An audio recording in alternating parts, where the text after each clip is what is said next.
Buenos días, profesora. Nosotros somos el grupo 7, quienes los conforman son Chili Tatiana Hernández, Daniel Tobón, Jason Morales y quien les habla, Luz Maretis Mendoza.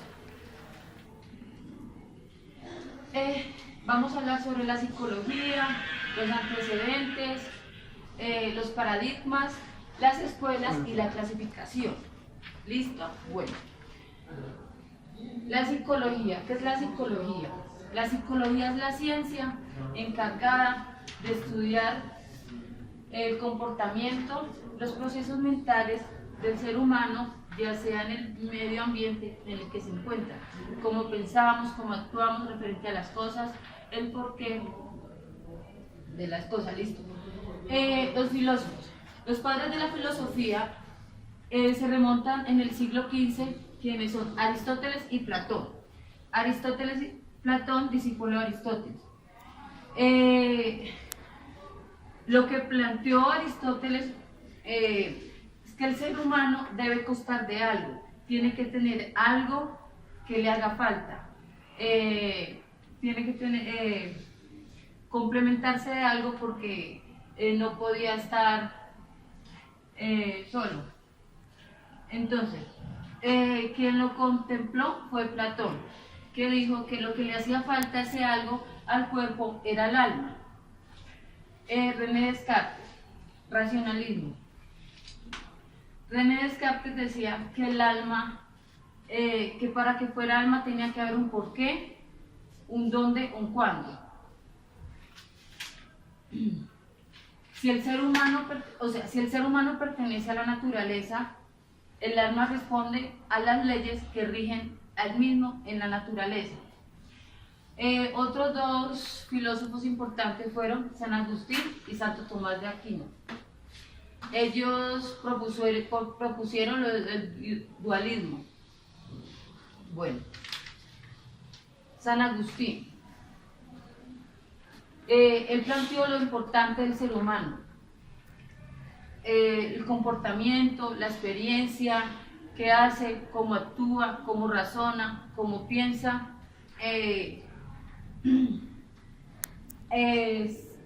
Santo Tomás de Aquino. Él decía que todos los seres humanos tienen un alma inmortal, que tiene un alma que trasciende. Si el ser humano es inmortal, el alma debía tener un cuerpo, y hay algo en el cuerpo que se debe llamar alma. La comida. Mi compañera arranca con los antecedentes filosóficos porque estos se van a convertir en las bases de lo que va a ser la psicología como ciencia. El primer evento que lo produce William Brunt es un laboratorio experimental, y esa funda la primera escuela de la cual vamos a hablar, que es la estructuralista. Esta habla que si bien las experiencias no son eventos sueltos, sino que a través del tiempo generan unas estructuras que ayudan al ser humano en su comportamiento, esto habla la estructuralismo. Pero la funcionalista, digamos que varía en su concepto, y habla de que nosotros primero arrancamos desde el contexto. El contexto genera unas experiencias que lleva a un concepto un poquito más complejo y ayuda al individuo a adaptarse con relación a su contexto. Eso mucho o muy basado en la teoría darwiniana de evolución. Ahora pasamos a la escuela del psicoanálisis, donde el mayor exponente de esta es Sigmund Freud, y él habla que la mayoría de los procesos mentales que nosotros tenemos son desarrollados en el inconsciente, y esto a través responde a deseos reprimidos y ese tipo de cosas. Ahora bien, otra de las escuelas muy importantes es la conductual, donde se sustituye unas cosas muy importantes. Si bien en las anteriores todo se analizaba desde la introspección del sujeto, aquí nosotros pasamos a un análisis más experimental, con un procedimiento de estímulo y respuestas, donde nosotros vemos cómo el contexto estimula al individuo y éste reacciona de alguna manera, ¿sí? Y el estudio de la conciencia se sustituye por el estudio de la conducta. Otra de las grandes escuelas es la Gestalt, donde la mayoría de los exponentes como Max Weber son alemanes. Esta habla, o su frase principal, es que la suma, el todo, es mayor que la suma de sus partes. Aquí hablamos de un concepto más totalitario, donde el todo, el sujeto, con todas las experiencias, con todas las estructuras y con todo el contexto, forma unas conductas y unos comportamientos muy delimitados. La humanística, donde su mayor exponente es Abraham Maslow, teniendo en cuenta que el psicoanálisis había dejado un poco perdido al sujeto porque le quitaba toda su libertad, él basó todo su estudio sobre la parte consciente y determina unas necesidades psicológicas del sujeto. Esas necesidades psicológicas, hablamos del amor, hablamos de necesidades psicológicas, hablamos de necesidades fisiológicas, como son alimentarse, necesidades fisiológicas naturales o necesidades fisiológicas como autoestima, amor, creatividad y ese tipo de cosas. Por último, la última escuela es la cognitiva, donde su mayor exponente es Jean Piaget, y este habla de las conductas humanas y cómo sufren los procesos o cómo se relacionan los procesos paso a paso para generar una conducta.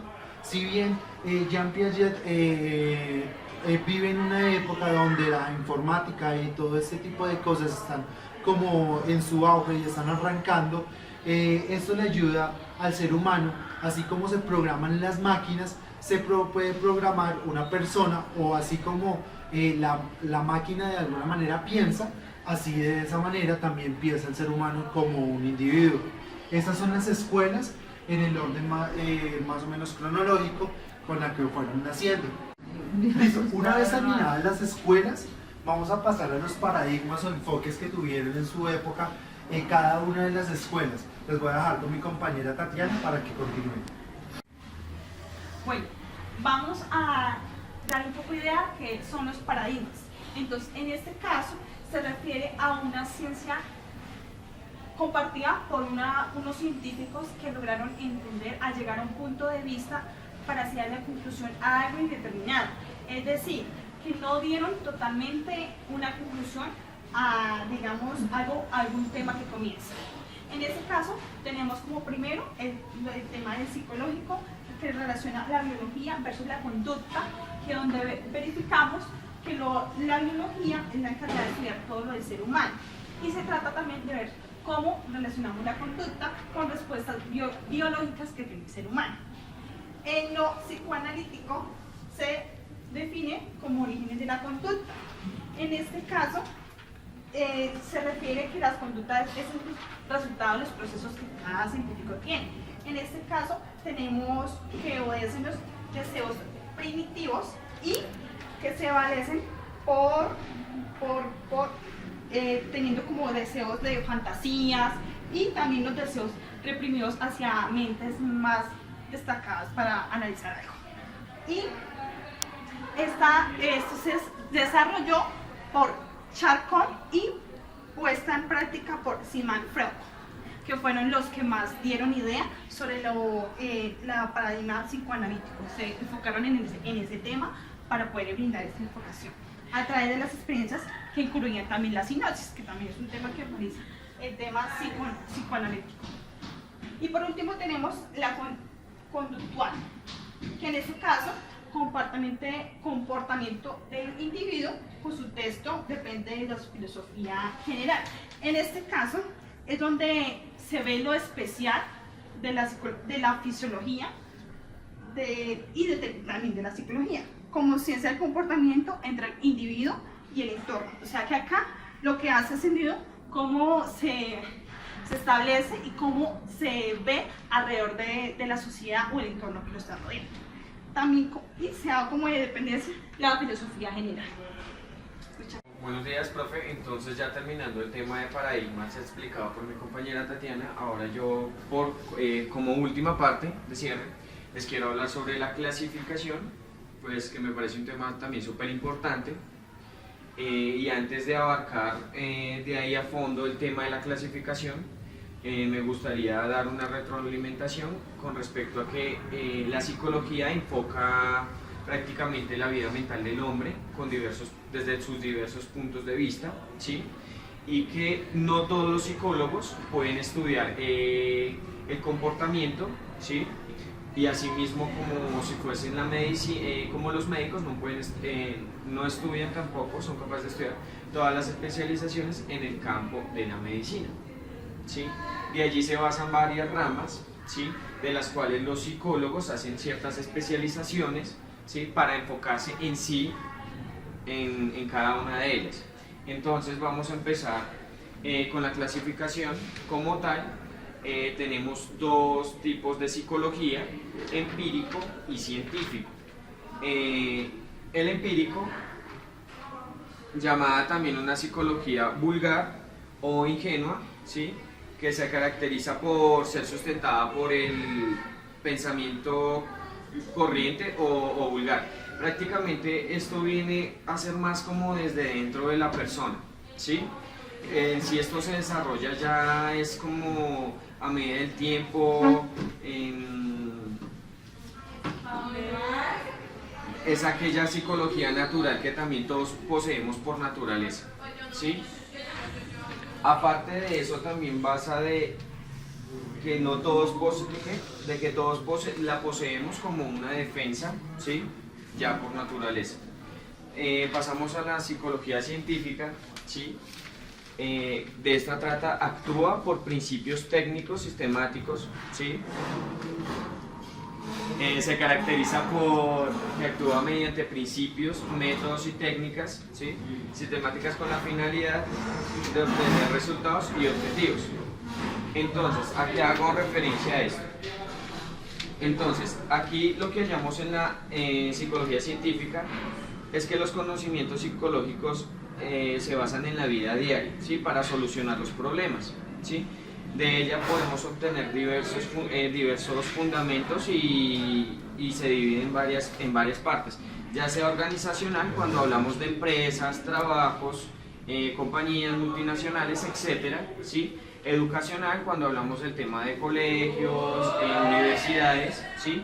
Clínica, cuando nos referimos al tema de hospitales o en el campo de la medicina, y jurídica, cuando hablamos de la parte del derecho, ¿sí? Y ya, ¿sí? Estas son como 4 principales ramitas, ¿sí? Que yacen de la psicología científica.